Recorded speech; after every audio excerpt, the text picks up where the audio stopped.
Op 16 oktober 1912 trouwt Salomon Os uit Venlo met Johanna André uit Maastricht. Salomon is rangeerder. Johanna werkt als dienstbode en heeft al een zoon, Maurits. Salomon en Johanna krijgen samen 4 kinderen: Bernard, Michiel, Simon en Maria, die Mineke wordt genoemd. Michiel sterft als hij 2 jaar is. In 1930 overlijdt Salomon. De kinderen Os groeien op in Maastricht. Maurits trouwt en Bernard vertrekt naar Rotterdam. Johanna woont dan in de kleine Stokstraat 1 met Simon, die later bakker wordt, en Mineke. Johanna's zussen Bertha en Celine, met haar dochter Lenneke, wonen daar ook. Dan volgt de oorlog. Op 21 augustus 1942 schrijft Bernard een brief vanuit kamp Westerbork aan zijn nichtje Lenneke en tante Celine. De brief gaat over het leven in het kamp. Ja, ik vind het erg, al zo lang van mijn vrouw en kind af. Maar enfin, we zullen maar moed houden, schrijft hij op 21 augustus 1942. Hij stuurt ook een foto van hun huwelijk in werkkamp Linde in Zuidwolde. In de brief doet Bernard ook de groeten aan zijn moeder. Of Lenneke en Celine die nog hebben kunnen overbrengen aan Johanna, is onbekend. Enkele dagen na het schrijven van de brief worden Johanna, Bertha, Simon en Mineke namelijk gearresteerd. Op 25 augustus 1942 staat de 12-jarige Pierre Lumens op de hoek van de Kleine Stokstraat en de Maastrichtse Brugstraat, vlakbij het huis van de familie Os-André.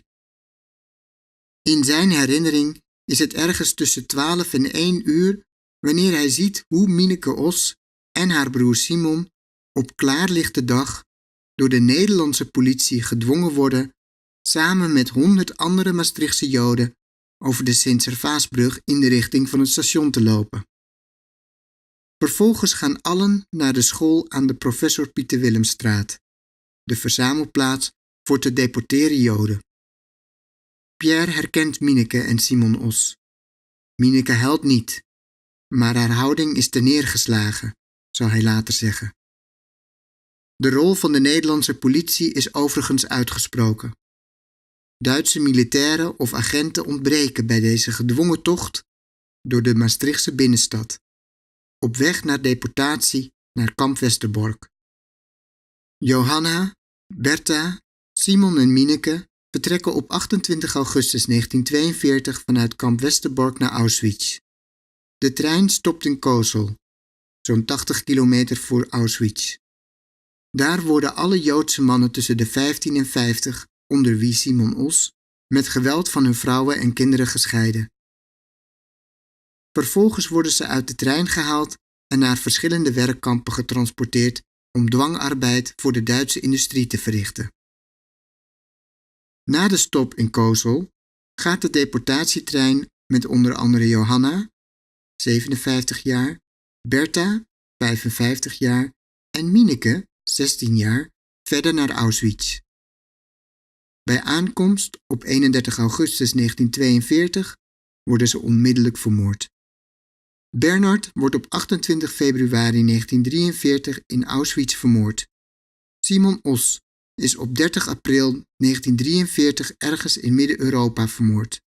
Op 6 juni 1943 wordt Carolina Stella, het dochtertje van Bernard, op kindertransport gezet van kamp Vught naar kamp Westerbork. Moeder Jeannette gaat ook naar kamp Westerbork.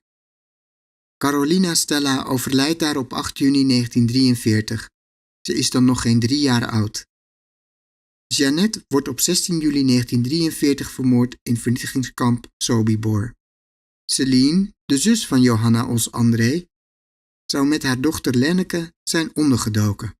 Celine wordt op 31 maart 1944 gearresteerd en naar kamp Westerbork gebracht. Na ruim 6 maanden mag ze terugkeren naar Maastricht.